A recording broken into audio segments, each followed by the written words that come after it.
This is not history to be forgotten. This is a survival code. Vietnam Military Strategy and Vietnam Military Explained.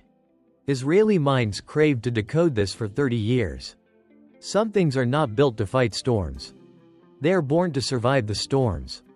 Bamboo knew this long before humans fought back. Why does the softest thing outlast the gale? Bamboo and the Storm. Episode 1. Open your phone contacts. Scroll down now. Hundreds of names appear. Dozens of chat groups light up daily. But I ask you truly, if you collapse tonight, how many will silently listen to you breathe? Or will they send an icon and vanish? We live in an age of numbers. Followers, GDP, scale, teams. The bigger the crowd, the stronger it seems. The Mongol Empire believed that too. Long ago, they brought terror to the south. Hundreds of thousands of troops. Warships covered the river surface. A war machine that seemed unstoppable. But from Dai Viet's view, it wasn't alive. It was a giant mass without a soul. Clunky, heavy, dependent on its own weight. True strength is not in scale. It lies in density. A pile of sand is vast, but a single wind scatters it. A diamond is small, but its bonds break the hammer itself.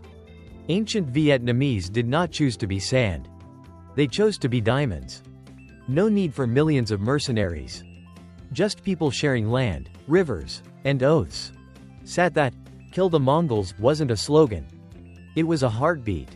10 people ready to die for each other are stronger than 10,000 waiting to flee.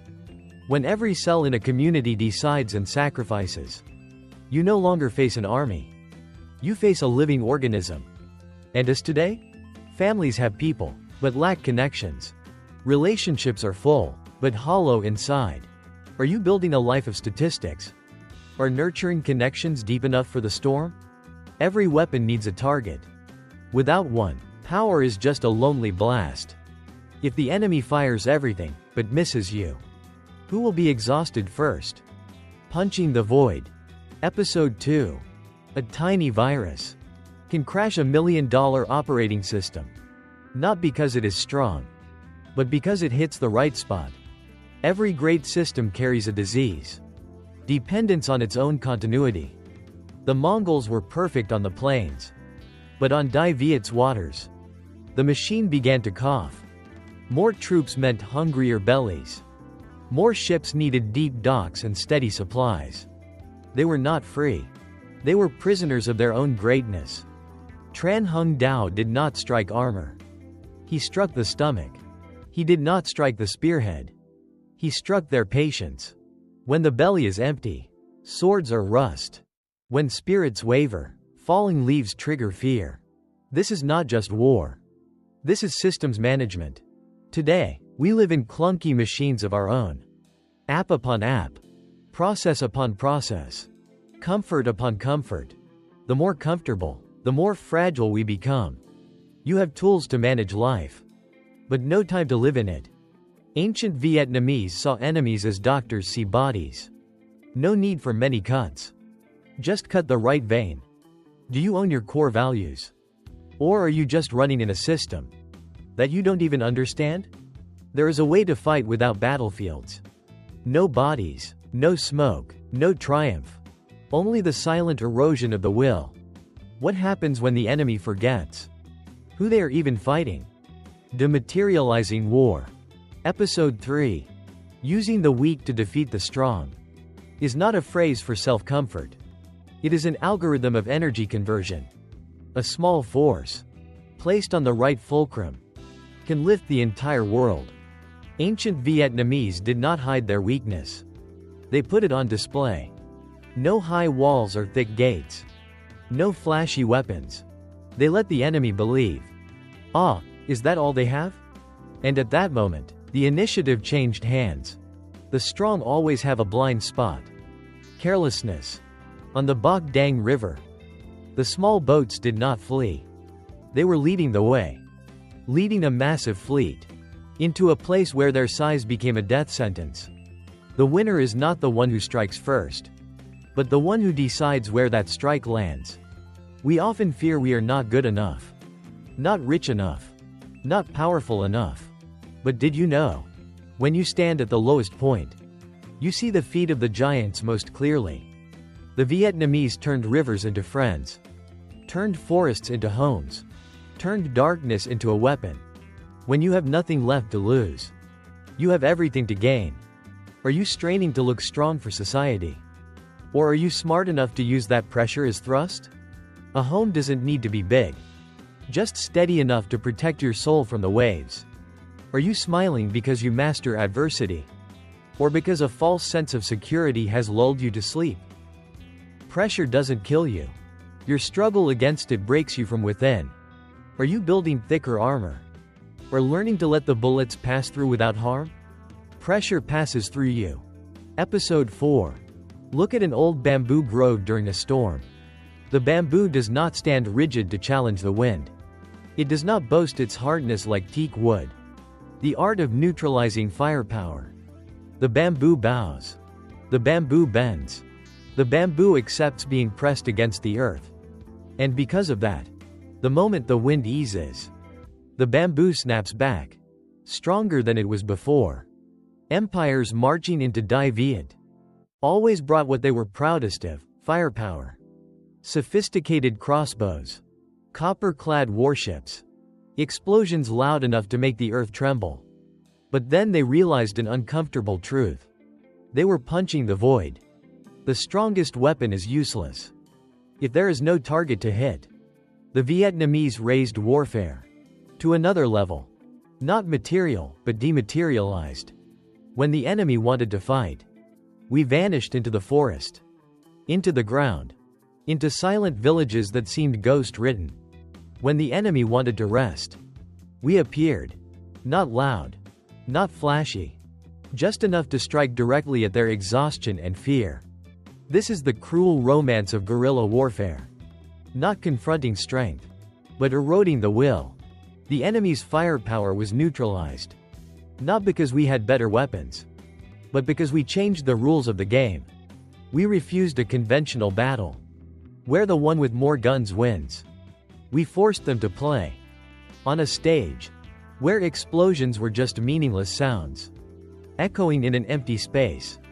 You live in an era where social pressure, expectations, and comparisons rain down like the firepower of an invading army. Do you strain to block it? Or do you learn to let it pass through? A smart system is not the one that takes the most hits, but the one that gives the enemy no point to strike.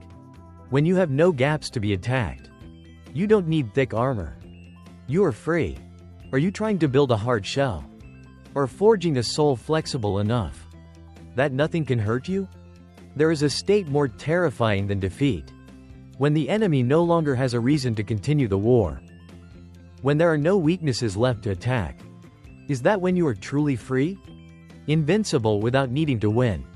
Episode 5. The greatest victory does not lie in destroying the enemy's flesh. Physical destruction only brings a temporary silence. True victory is when the opponent no longer believes in their own reason for existing. After Bac Dang, after Dien Bien Phu, invading armies did not just lose men, ships, or weapons.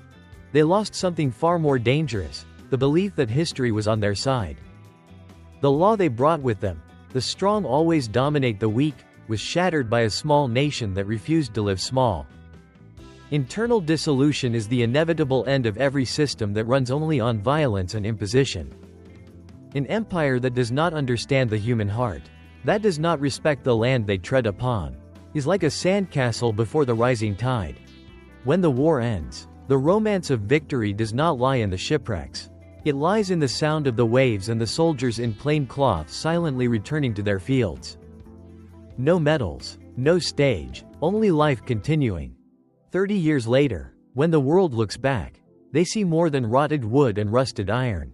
They see a lesson. There are nations that win without ever losing their humanity. Now, it is your turn. Are you trying to win at life by crushing those around you?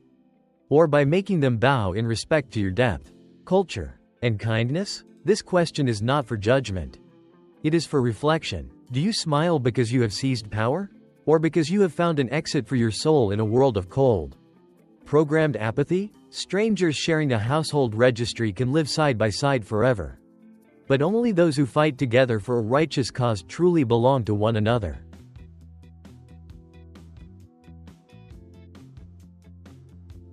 This is not history meant for forgetting. This is the survival code from Vietnamese military strategy that the minds of Israel are yearning to decode for the next 30 years.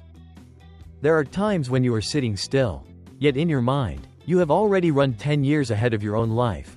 We no longer live in the present, we are living within an invisible deadline. If speed is absolute power, then why did the fastest entities in history die the earliest? Episode 6. You are lying next to someone. But your mind is on a project for next month, an anxiety for next year, or an ambition for 10 years from now. The win immediately fever. We have been programmed to rush. The performance-driven society teaches us a very simple thing. Whoever is faster wins. Whoever occupies first masters. But history on this S-shaped land has written a completely opposite equation. The Mongol fleets of those years arrived with a blitzkrieg mindset, lightning war. Instant victory. They were accustomed to the open steppes, where speed determined survival. The problem was, they could not stop. Stopping meant depleting rations. It meant power fractures back home. It meant admitting that a gargantuan empire was being held back by a small nation. The invader is always a prisoner of time. They need an immediate conclusion. Dai Viet did not. We had nothing but time and patience. When you confront an opponent who is not afraid to wait, you have lost from the very moment you began. General Tran Hung Dao did not simply block them. He slowed them down. As each day passed, the enemy's confidence eroded like stone meeting rain. Bloodlust turned into fatigue. Fatigue turned into bewilderment. Time became a trap with no escape. Are you rushing to build a career only to end up exhausted and empty? Or are you calm enough to wait for the opportunity to fall into your hands like a ripening fruit? Romance does not lie in speed. It lies in the rhythm. The rhythm of a nation that knows time is the ally of righteousness. Are we truly living, or just racing toward a pre-programmed, fake finish line? Do you have true friends, or just entertainment partners, running alongside you through hollow days? This question does not need an immediate answer. Time will answer for you. Episode 7. How are you? I'm fine. A smooth response. And a soul completely frozen. The state of absolute immobility. In the strategy of Dai Viet, there is a state more terrifying than bombs and bullets. It is absolute immobility. When the Mongol army marched into the capital of Thanglang, they saw no battle lines. No defensive troops. No resistance. There was only an empty city. No people. No rice. No sound. It was like a heavyweight boxer throwing the most powerful punch of his life into thin air. The harder the punch, the more the striker loses his balance. The silence of Dai Viet was an acoustic wave that destroyed from within. It forced the opponent to ask, "Who am I fighting? Where is the enemy?" While they engaged in a dialogue with their own fear, their logistics system bled out. Food ran dry. Morale dissolved. Not a single arrow needed to be fired. This was not fleeing. This was energy control. 30 years from now, the high-performance world will still collapse before those who know how to become invisible in broad daylight. Are you screaming for recognition in a noisy society? Or are you lucid enough to maintain silence and preserve your internal strength? A family can be full of people but lack a soul when we no longer create moments of stillness.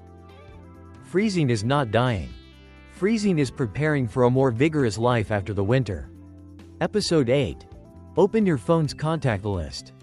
You imagine that with a few taps, you control your relationships and emotions. Invading empires believed the same. The fatal calculation. They had detailed maps, precise compasses, superior technology. But nature always holds a margin of error. The greatest error on the Bak Dang River was the rhythm of the tides. With a deviation of just 15 minutes, an entire copper-clad fleet becomes stranded rotting wood upon rows of invisible stakes. The Vietnamese did not win because they were stronger. They won because they knew the margin of error by heart. They did not impose their plans upon nature, they listened to it. The romance of Bac Dang did not lie in spears and shields. It lay in the eternal rhythm that belongs to no empire. The invader brought dogmas, the Vietnamese brought the water. When you believe your plan is perfect, you have forgotten the breath of reality. A small error in trust can shatter a family. A fleeting moment of indifference can bring down an empire. Do you smile because you think you control destiny? Or because you are humble enough to live in harmony with the laws of existence? We are kind, yet we fail to touch each other's pain because we have erased all emotional margins of error. Do you love them, or are you merely accustomed to their presence like a programmed habit? The truth always lies in the errors we deliberately ignore. Episode 9. There are moments in life when you stand perfectly still. Yet everything inside you is vibrating. Not out of fear, but because you know, if not now, then never again. In the strategy of Die Viet, destiny is not measured by the clock. It is measured by the water level, the precise point of impact. Visualize the Mongol fleet surging down the Bac Dang River. Gigantic ships, clad in copper, carrying the absolute belief that, by being faster, by being stronger, they would escape. The river's surface opens before them, vast, peaceful, shimmering. A road home. A logical exit. But beneath that water, iron-tipped stakes of ironwood are waiting. No rush. No movement. Only breathing, in rhythm with the receding tide. General Tran Hung Dao did not give the order when the water was at its highest. Nor did he wait until the riverbed was bone dry. He chose the moment of suspension, when the enemy had traveled deep enough that they could not turn back. Yet before they could realize where they had stepped, this was not a counterattack. This was time itself taking action. The sound of waves lapping against the hulls then seemed so soft. So soft that they mistook it for a melody guiding them home. Only when the hulls struck the stakes, and the sound of splintering wood merged with the roar of the water, did destiny officially close the door. We often fail not because we are weak, but because we strike too early out of impatience, or too late out of fear. Are you firing your life away for a single moment of flash and glamour? Or are you quietly waiting for the impact to drop deep enough that everything breaks of its own accord? Kindness at the wrong time can become a nuisance. Courage at the wrong rhythm can become suicide. The point of destiny is where patience shakes hands with decisiveness. No noise, but strong enough to bend the very flow of history. We are running so fast that we no longer hear our own exhaustion. And history has witnessed the price of such blind velocity. When you are racing at your peak, are you moving forward? Or are you simply shortening your own path to collapse? Episode 10. There are nights you lie down, exhausted. A day spent running at full throttle. So many tasks completed. Yet your mind stands perfectly still. Why is it that the fastest runner is often the last to reach the finish line? Because speed, when it does not align with the laws of nature, is merely a shorter path, leading to a mistake. The blades of velocity. The Mongols were masters of velocity. On the steppes, their horses' hooves were a storm. No defensive line could be raised in time to meet them. But at the Bac Dang River, that very speed became the scythe. They surged down the river like those born to dominate, only to find themselves trapped in the mire, faced with wooden stakes that did not move at all. The Vietnamese slowed down, and they let nature do the rest. When the tide receded, those copper-clad ships were no longer symbols of power. They became heavy coffins, unable to move, unable to turn, unable to escape. The enemy had reached the finish line, but it was the finish line of their own end. 30 years, 300 years, or 3,000 years from now, the world will continue to race. AI faster, ambition larger, pressure more intense.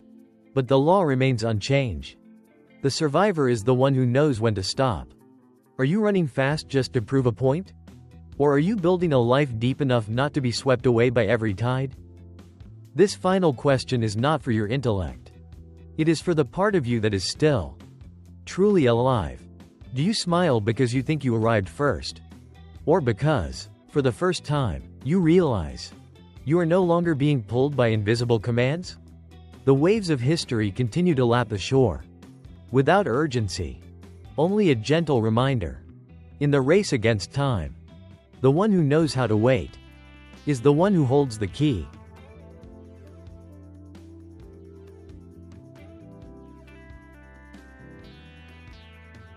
This is not history to be forgotten. This is the survival code of Vietnamese military strategy. The same code Israeli minds are desperate to crack for the next 30 years.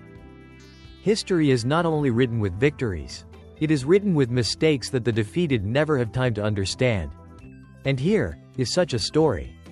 Do you believe some battles are decided before the first arrow is even shot? Bok Dang was not won by force. It was won by waiting for the enemy to walk into their own trap. Open your phone. Scroll. Thousands of images of wealth. Glass skyscrapers. Sleek machines. And very slowly, you begin to believe that power lies in things that are hard, modern, and expensive. The invaders from the north believed the same. They stood on bronze-plated warships. They looked at the Bok Dang River. And they saw only water. But the Vietnamese, with the eyes of those pushed to the edge, saw oil. A bundle of dry bamboo. A handful of straw. A bit of resin.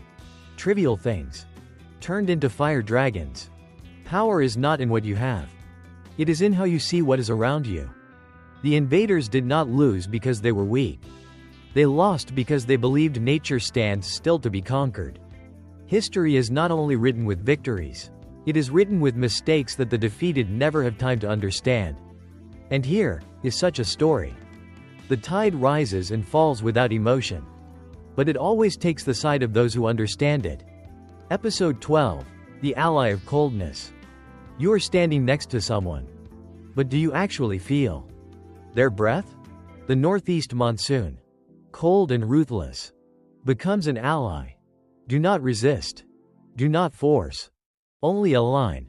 The wind of destiny is blowing. Only those who know how to turn the sails of their soul can survive this era. You think fire is a weapon? No, fire is simply the answer to an arrogance that has gone too far.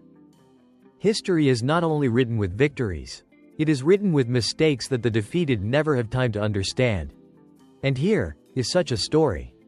When humans believe they control everything, that is exactly when they are about to be consumed by the very things they claim to own. Episode 13. How are you? I'm fine. A social script. Short. Brief. Hiding. A volcano. About to erupt. Inside the silence. The fire rafts on the Bok Dang River were exactly that. Drifting volcanoes. They weren't tall. Not bronze-plated. Not threatening. They drifted. Slow. Silent. But inside was a heat intense enough to melt even brass. Fire attack is not just about fire. It is systematic. Panic. One ship burns. A connection too tight becomes a death sentence. The fire spreads like a virus. No vaccine. The more crowded, the closer. The more self-destructive. Closeness without depth only spreads. The collapse. Are you shining because you have true value? Or are you burning because you are part of a dying system? There are moments in history when the losers already knew they had lost. But there was no way back. History is not only written with victories, it is written with mistakes that the defeated never have time to understand. And here is such a story. Bok Dang was not a battlefield. It was where the illusion of power was completely stripped bare. Episode 14. A small mistake within a family can collapse an entire generation. Because we live in interconnected links. At Bok Dang, there was no need to burn every single ship. One only needed to trigger a single reaction. The ships were chained together. They called it strength. But under fire, it was a collective trap. Fire does not ask permission. Panic spreads faster than flames. The more they flee, the more they drag each other down. This is the sentence for every system that worships scale but lacks internal independence. Society teaches you to connect at all costs, but connection without a soul is only chaining yourself to a burning ship. A true family is where each person lights their own fire, not waiting for warmth from someone else. Do you smile because you belong to a crowd, or because you are detached enough to not be swept into the flames of chaos? When hundreds of ships burn in the middle of the river, water is no longer water. History is not only written with victories, it is written with mistakes that the defeated never have time to understand. And here is such a story. That is the moment people realize every empire that collapses begins with a fire from within. Episode 15. At the end of a war, what remains is not a number, not a victory, not a statistic. It is a bottomless feeling of emptiness. When hundreds of ships burn in the middle of the river, water is no longer water. It becomes a liquid hell. Resin bleeds out. Kerosene overflows. Rotting wood disintegrates. Everything merges into the ebbing tide. The water boils. Heat rises. The river's surface has no escape. The enemy is left with two choices: stay on the ship to be burned alive, or jump into the seething water to be swept into the hidden stakes waiting below. No more tactics, no more heroes, only the ultimate end of arrogance. They once wanted to use this river to swallow Viet, and now that very river swallows them. The romance of this final chapter does not lie in the fire. It lies in the silence after the storm. When the next dawn rises over waters filled with ash, people finally realize power is only an illusion if it does not stand upon an understanding of laws greater than oneself. 30 years later, 50 years later, or much longer, when people retell this story, they won't just hear about the fire attack. They will hear about self-immolation. Every empire that wants to swallow others with the fire of ambition ends by becoming prey to that very fire. Are you living a decent life on the outside while nurturing the fires of envy and conquest within? This question doesn't need an immediate answer. It is a needle left inside your head. Do you smile because you won a power game, or because you are sober enough to realize that we are all just travelers on the river of time? Don't let your life end like a ship, blazing but aimless in the current. Be a small candle, bright enough to warm, but never to consume. Do you smile because of happiness, or because you just escaped from a hell that you created? The waves of Bak Dang still crash like a reminder. There is a nation that won with fire, but always kept a heart cold enough to never lose the capacity to love. It sounds like history, but actually, it is talking about us.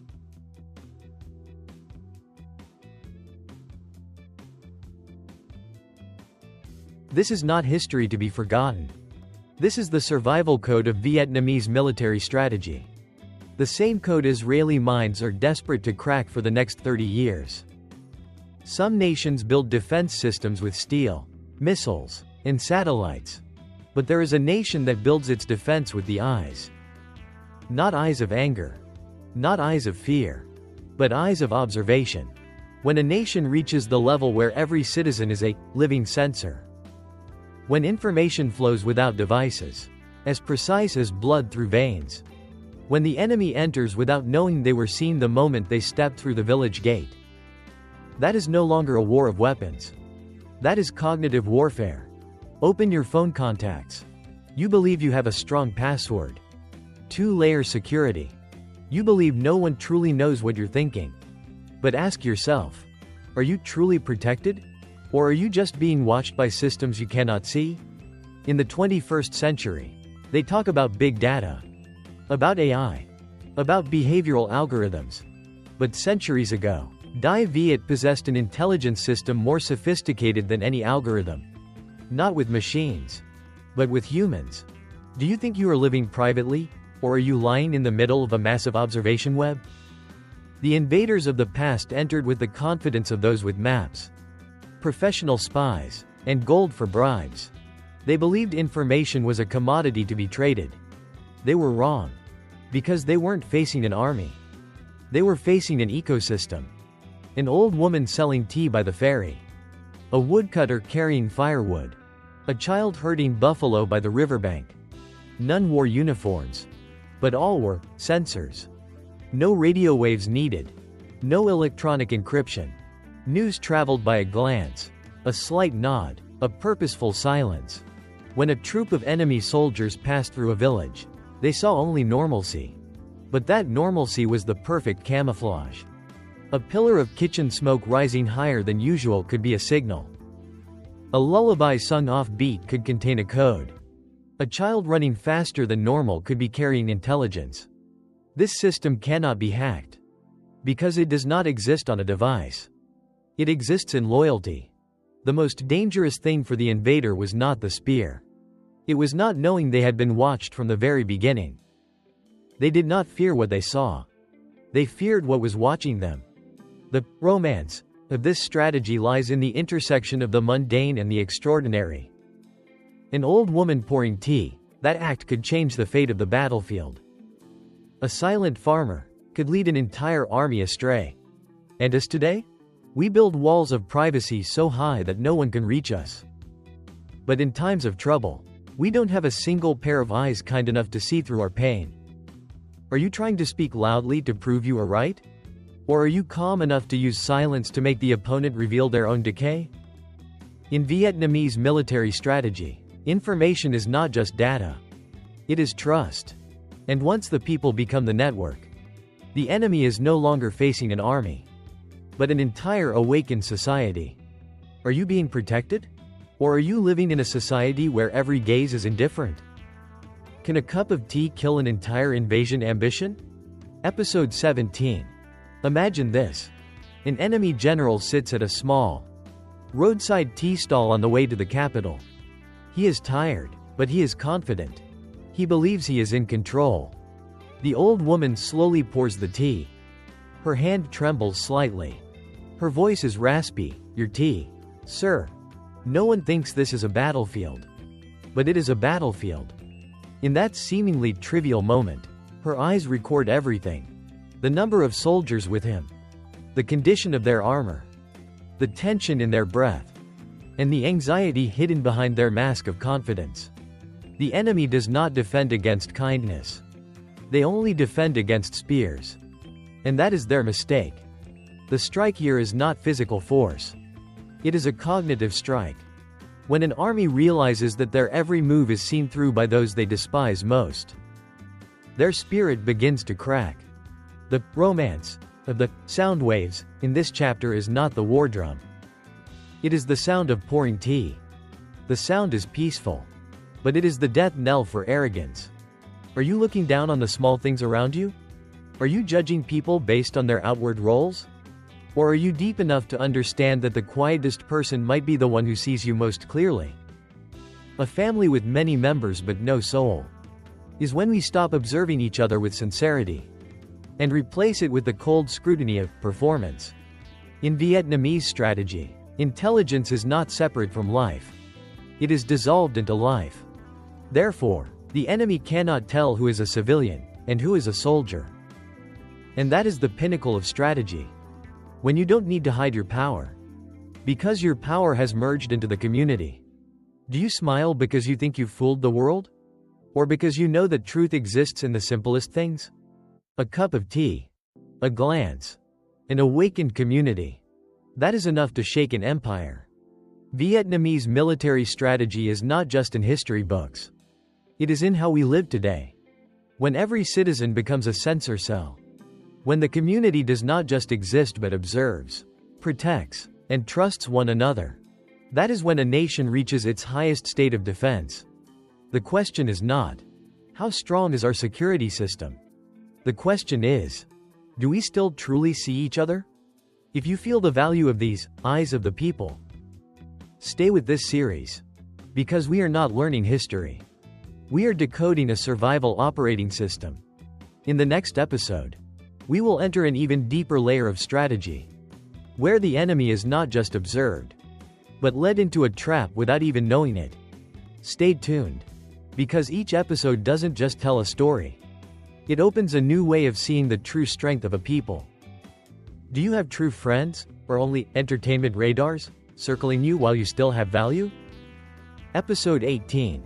Do you have true friends?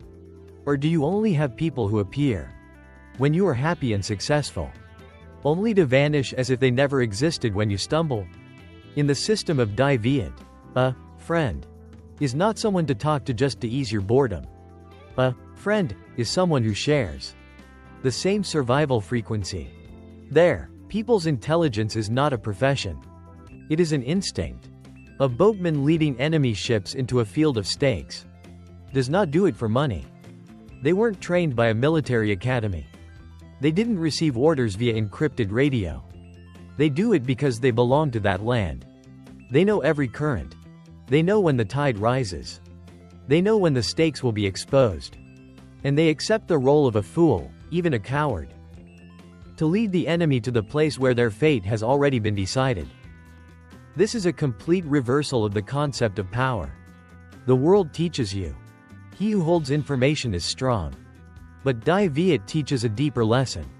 He who holds the trust of those providing the information is invincible. A network does not operate on rewards. It operates on cohesion. When every citizen feels they are part of a shared destiny, they don't need to be ordered to act rightly. And that is what every professional spy agency fears most. Because you can buy a spy, but you cannot buy a community. The ruthless romance lies here. The enemy always feels served, guided, informed. But in reality, they are being escorted. Not by chains, but by the loyalty of the people they despise most. They think they are in control, but they are being led. In modern society, we build contact lists full of powerful names. We connect to increase opportunities. But when a crisis hits, how many of them actually stand guard for you? Die Viet did not build networking. They built belonging. Not connections of interest, but connections of destiny. When a boatman risks his life to lure enemy ships into a trap, he knows well that if he fails, he has no chance of survival. But he is not alone. He is a link in a system backed by an entire nation. And as today, we smile a lot. But is that the smile of connection or the smile of defense? We observe each other to compare, to measure, to compete, not to protect. This question might make you uncomfortable. Are you trying to build a contact list full of powerful names? Or do you belong to a network of souls, ready to stand guard for each other in the dark of night? And deeper still, do you smile because you think you control the information? Or because you are beginning to realize you are surrounded by the judgmental silence of those you once considered invisible? In the system of Die Viet, no one is invisible. Every person is a sensor. Every heart is a transmission point. And when trust is strong enough, an entire army can be defeated before they even understand what is happening. Do you dare to step into the eye of a psychological storm to reclaim control of the game? Episode 19. The system is always the invisible third party. You shouldn't entirely blame the invading soldiers. They, too, are merely pawns in a larger architecture. The system of ambition. The system of superiority illusions. The system of cold, calculated reports. In this video, the true enemy is not the blade. It is the cognitive trap. The invaders believe in dry military reports. They believe in numbers. They believe in material force. They do not believe in silence. And that is their fatal strategic error. The people of Die Viet erected an invisible force around the enemy. Perfect isolation. When every citizen is a radar, the enemy walks in a space where every piece of information they receive is fake, but every move they make is seen as real. They think they are advancing deep. In reality, they are lost. They think they are being provided with accurate intelligence. But that information has been designed. No need for a frontal assault. One only needs to make the opponent doubt their own system. And when faith in the system collapses, even the strongest army becomes fragmented. The romance of this episode is somber yet steadfast. The image of a farmer calmly plowing the field as a massive enemy army marches by. No panic. No hostility. No overreaction.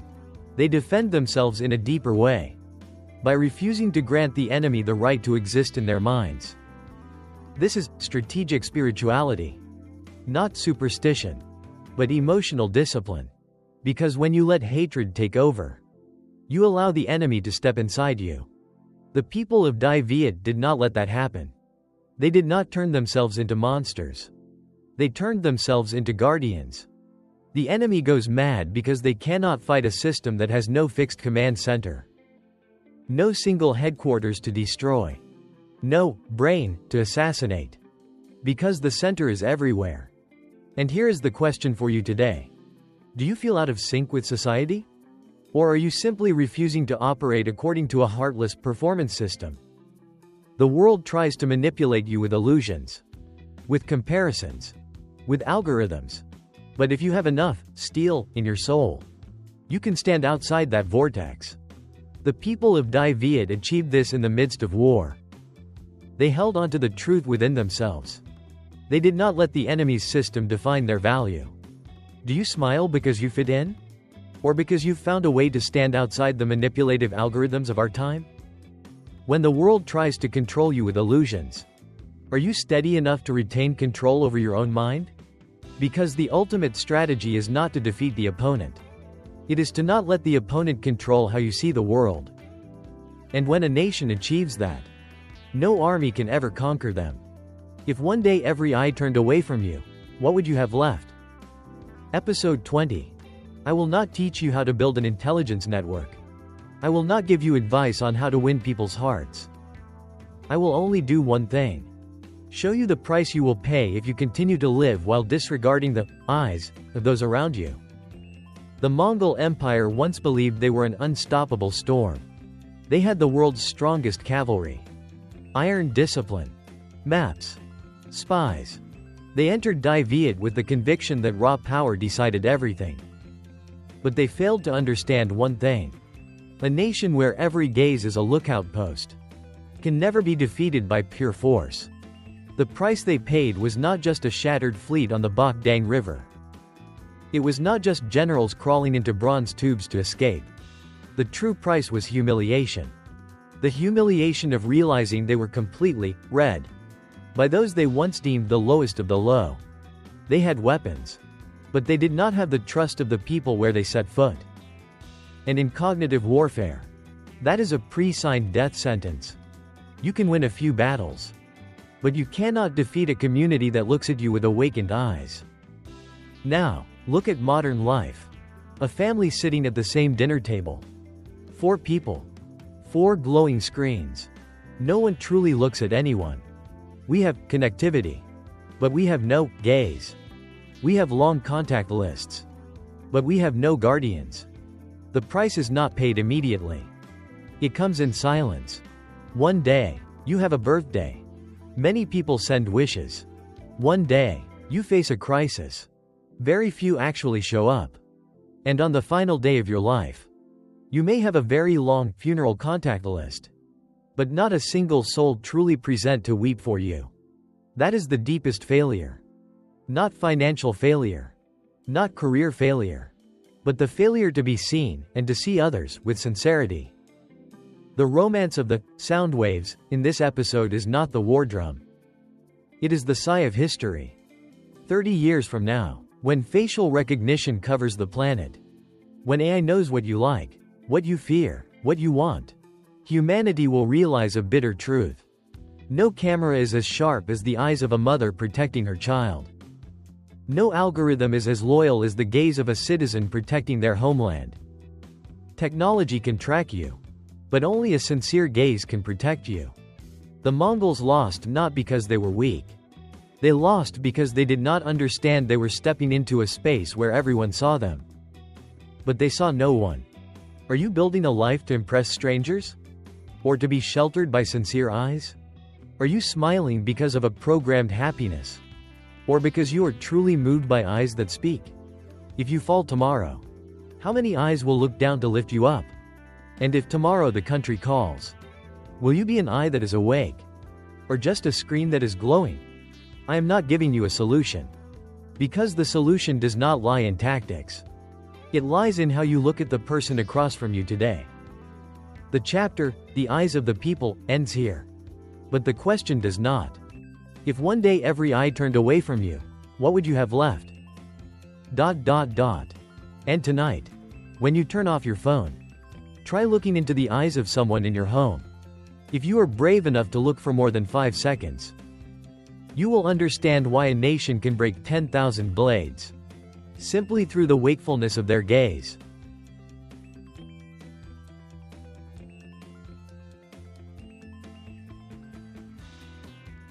This is not history meant for forgetting. This is the survival code of Vietnamese military strategy that the minds of Israel are yearning to decode for the next 30 years. History does not only teach us how to win, it teaches us how to avoid self-destruction. There are empires that collapsed not for a lack of power, but because they believed they were invincible. And there are nations that survive not because they are always stronger, but because they know exactly when to bow. Do you smile because things are going well, or because you have just found a grand path in your moment of deepest despair? We begin with the most dangerous element in any war, arrogance. What brings an empire down is not the enemy, it is the sensation of being untouchable. Episode 21. Open your phone's contact list. How many names are saved just to prove you have connections? How many relationships exist not out of trust, but because you want to feel like you belong to a certain class? We live in an era where arrogance is packaged under a beautiful name, personal branding. But arrogance is still arrogance. When the Mongol army surged into Dai Viet, they brought more than just weapons. They brought a belief far more dangerous. They had painted the world red from Asia to Europe. They had crushed mighty empires. To them, Dai Viet was merely a small stop on the map of conquest. A nation of farmers. A tropical land. Not worth studying in depth. Arrogance is an addiction. It makes you believe that yesterday's success guarantees tomorrow's victory. It makes you think you understand everything, when, in fact, you have stopped observing. When you believe too much in your own greatness, you have broken your own survival compass. The enemy generals were warned about the complex river terrain, about the harsh climate, about the flexible tactics of the Vietnamese. But they refused to listen. Because in their minds, might is right. That was the first strategic blunder. The romance of that era lies in the visual contrast. Brilliant golden armor. Banners fluttering in the wind. Facing off against simple, earth-brown tunics. But you know what? Golden armor is heavy. It makes the wearer believe they are invulnerable. But it also makes them slow and prone to being melted in the fire. The brown cloth is light. It blends into the color of the earth. It draws no attention. But it is flexible. In strategy, humility is not weakness, it is an observational tool. Are you building a life based on ostentation? Or do you have the fortitude to look directly at your own flaws? We often lose not because the opponent is too strong, but because our ego is so large that there is no room left for the truth. Every empire collapses from within before it falls from without. When a collective begins to believe it cannot be wrong, that is precisely when they begin to err the most. And the most uncomfortable question for you today: are you trying to hide your weakness? Or are you lucid enough to turn it into a trap for the enemy? Because the humble always see the danger ahead. The arrogant see only their own reflection. When the real battle begins, the survivor is not the one who believes they are the strongest, it is the one who never stops learning from reality. When the opponent is willing to burn everything down, how much of your power remains? History proves, the larger the illusion, the louder the sound of it shattering. Episode 22. You are lying next to someone. Do you truly feel safe? Or are you trying to maintain a perfect image because you fear that if they saw your true self, they would leave? The enemies of Die Viet built an image of being undefeated. They used brutality to sow the seeds of terror. They believed that the mere mention of their name would force an opponent to their knees. And that tactic had worked in many places. But they did not expect one thing. The Vietnamese did not choose to kneel. They chose to withdraw. Not a withdrawal in fear, but a calculated retreat. Von Kong Na Trong, the scorched earth policy, empty garden, empty house. This was not merely a military tactic. It was a strike that shattered an illusion. Imagine marching your army into a royal capital. You expect spoils of war. You expect granaries. You expect hostages. But you find only emptiness. No food. No wealth. No people to impose your power upon. When you desire to seize something, but your opponent is willing to destroy the very thing you want to seize, your power collapses instantly. It is a psychological blow. The romance of the acoustic waves in this episode is the sound of bamboo burning in the fire. The crackling in the night forest. It sounds like loss. But in reality, it is a declaration.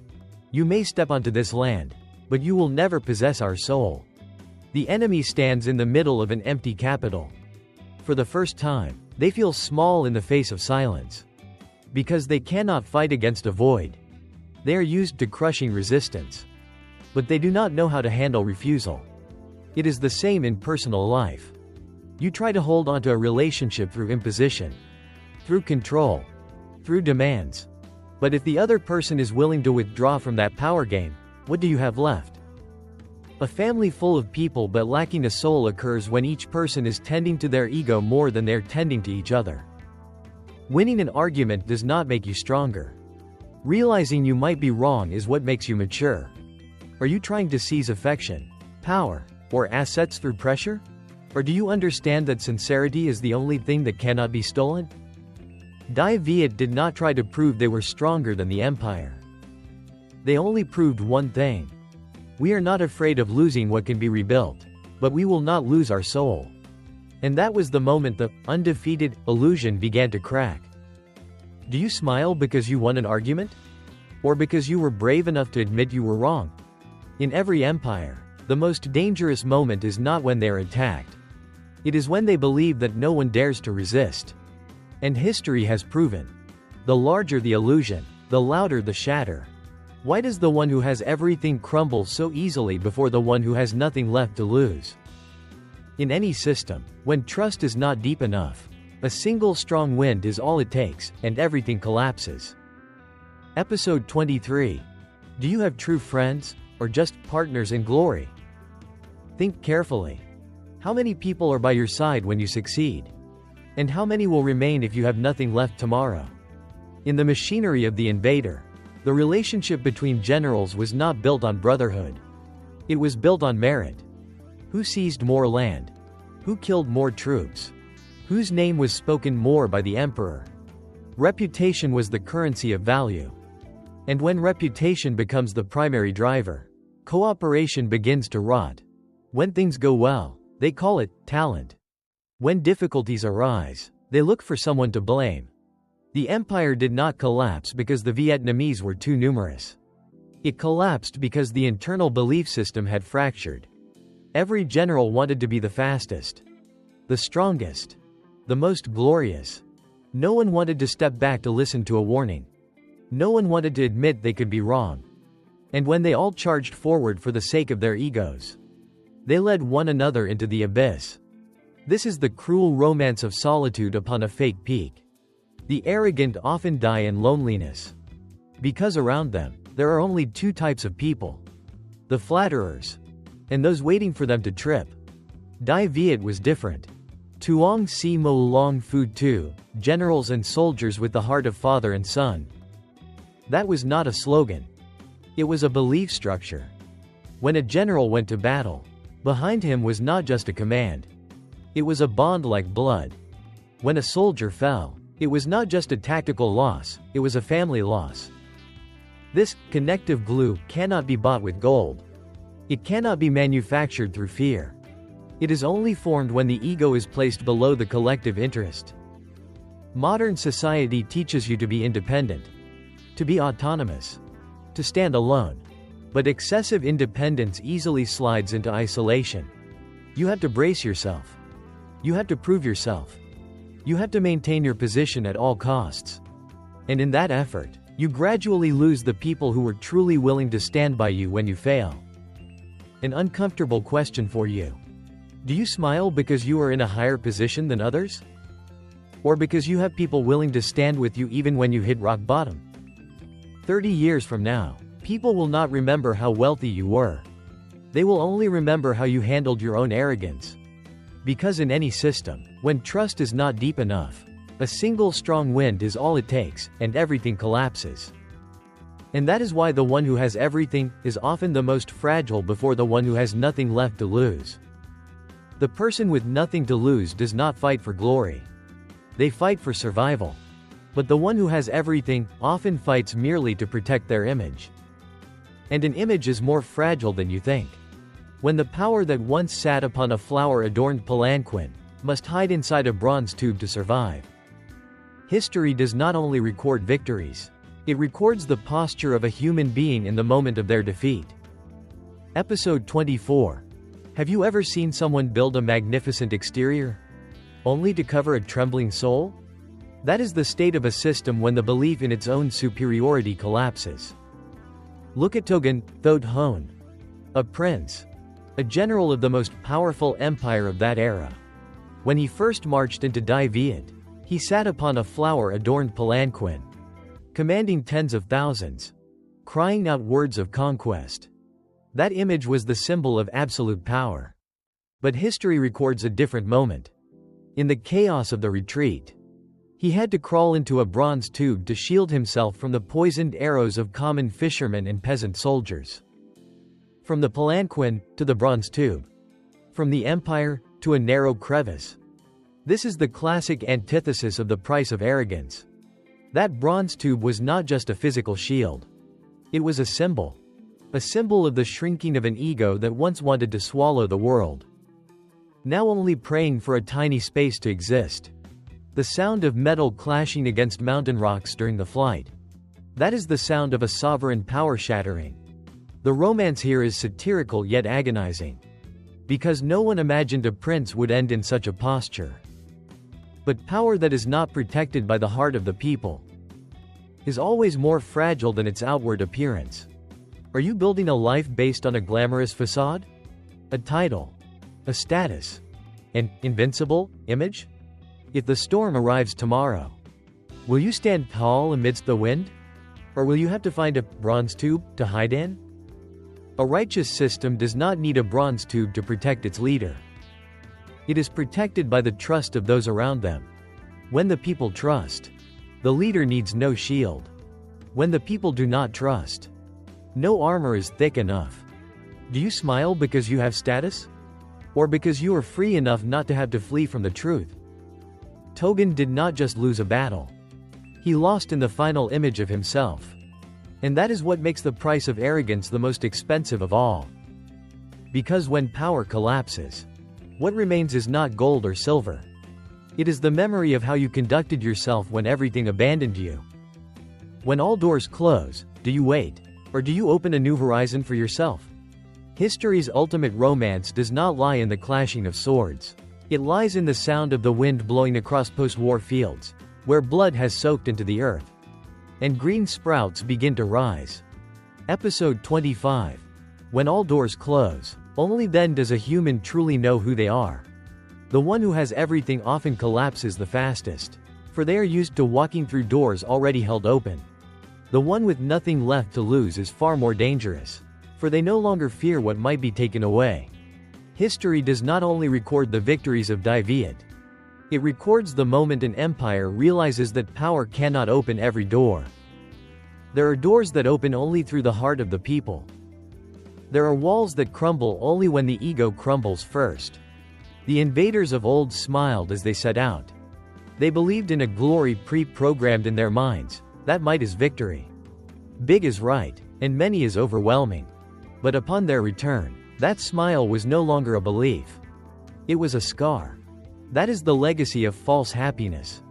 Happiness built on comparison.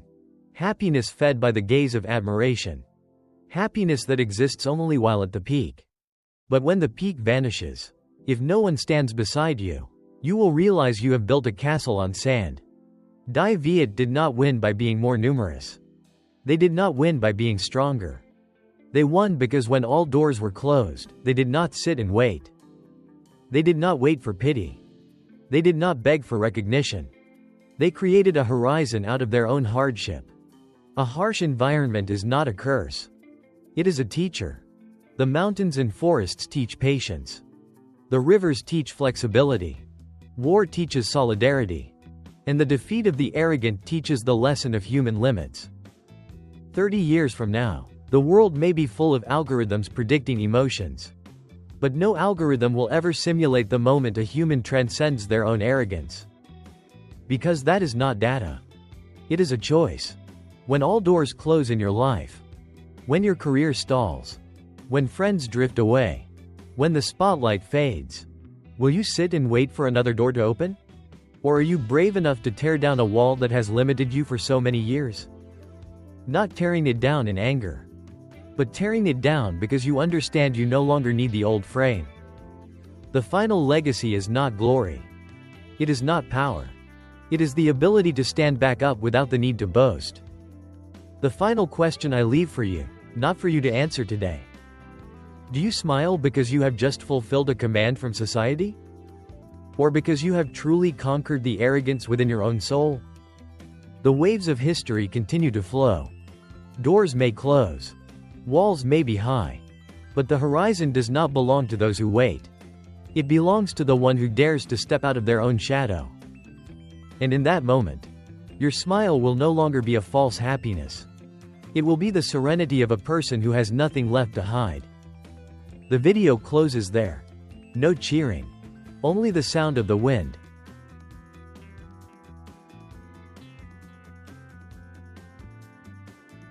This is not history to be retold.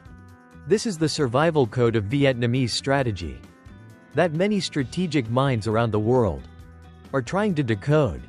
For the next 30 years, a single silk thread is easily broken, but a million silk threads, braided together, will become a chain that can strangle any monster. Vietnamese military strategy was not written by lonely geniuses. It was written by the heartbeat of millions of hearts, beating at the same frequency. Sometimes the strongest strategy of a nation is to say nothing at all. Episode 26. Try asking yourself a question.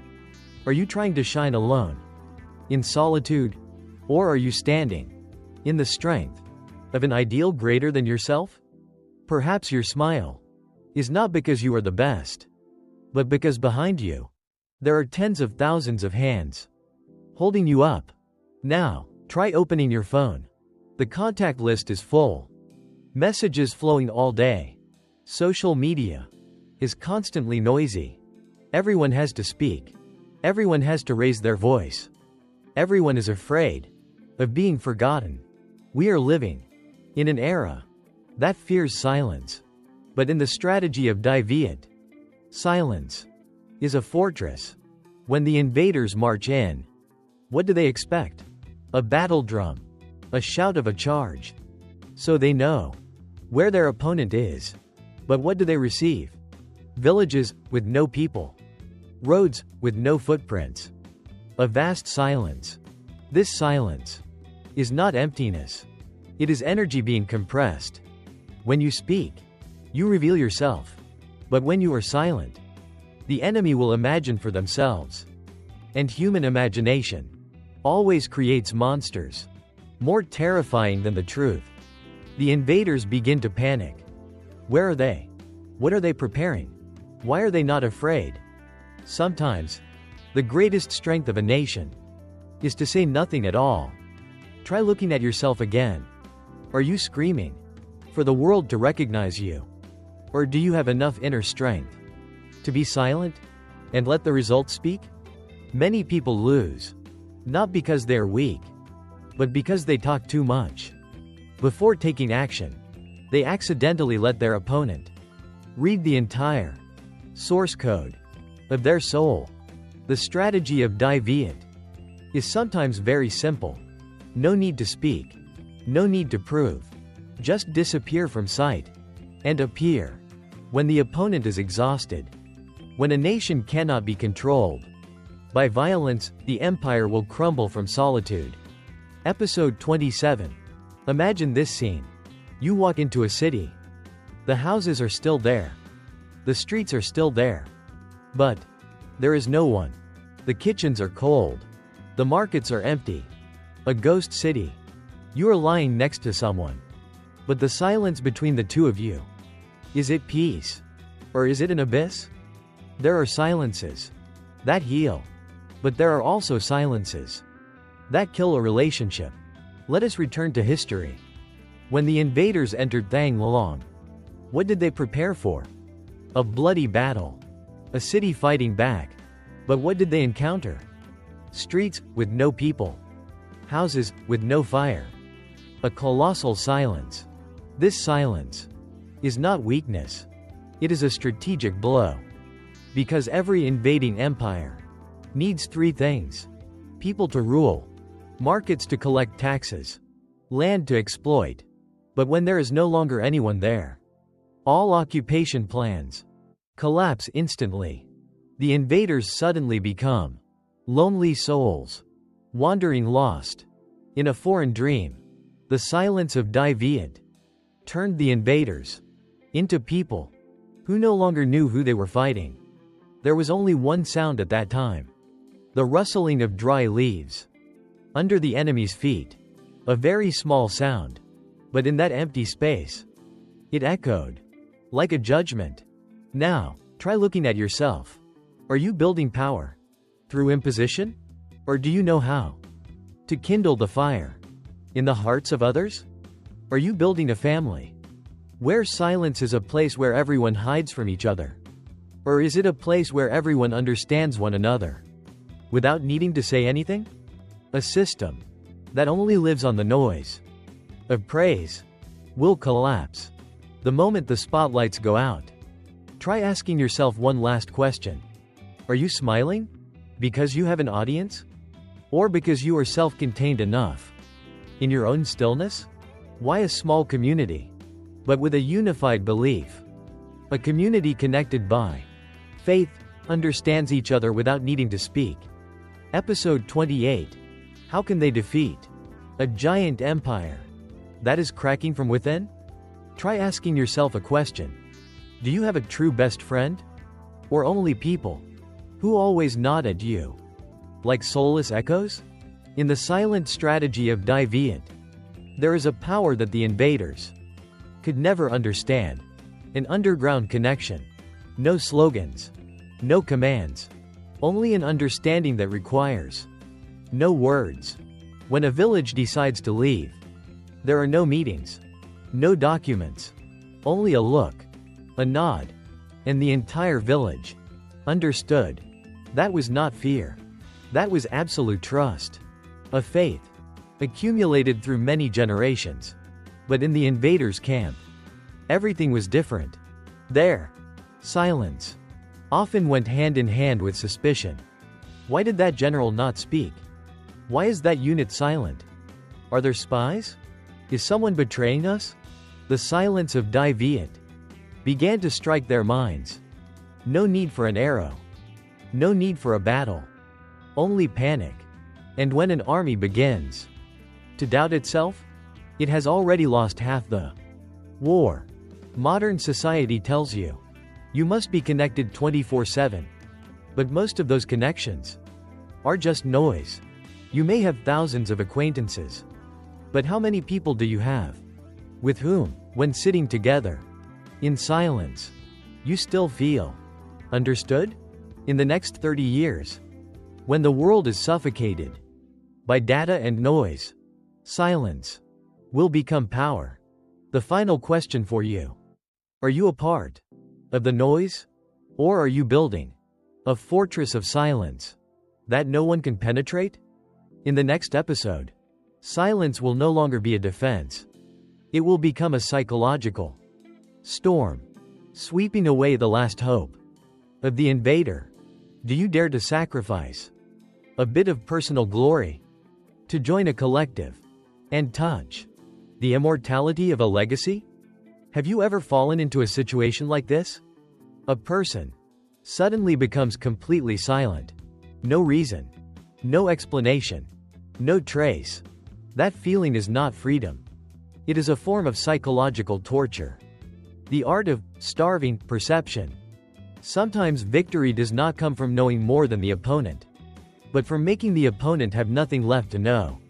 Episode 29. In the strategy of Die Viet, silence is not just for retreating.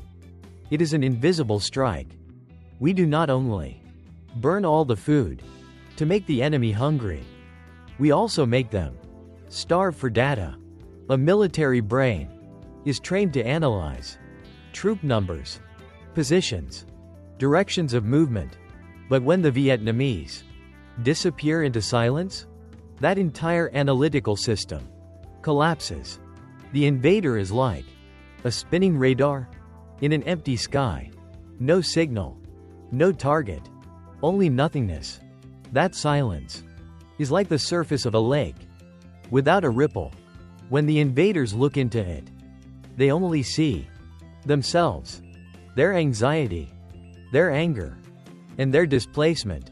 When there is no longer anyone to fight, the invader begins to fight their own fear. Try looking back at modern life. News, notifications, social media. Everything is constantly noisy. So many people fill their lives with information, not because they need to know, but because they are afraid to face loneliness. But a truly strong system is not the one that knows the most. It is the system that knows how to disconnect from the noise. To retain wisdom, try asking yourself a question. Are you smiling because you are always updated on everything? Or because you are brave enough not to need to know worthless things? In the final episode, we will see the most terrifying thing. When silence is no longer a tactic, it becomes an invisible weight, pressing down on the will of the invader until they collapse on their own. When the storm arrives, will you take shelter alone? Or will you, along with others, weave into a net to protect one another? The end of Fake Echoes. Episode 30. Before ending the chapter, The Fortress of Silence, try doing one simple thing. Turn off all electronic devices. Phone, computer, everything. And listen to the sound of your own heart. The invaders of the past died in the silence of the sacred forests and toxic waters. Their cries for help only received a cold echo from the cliffs.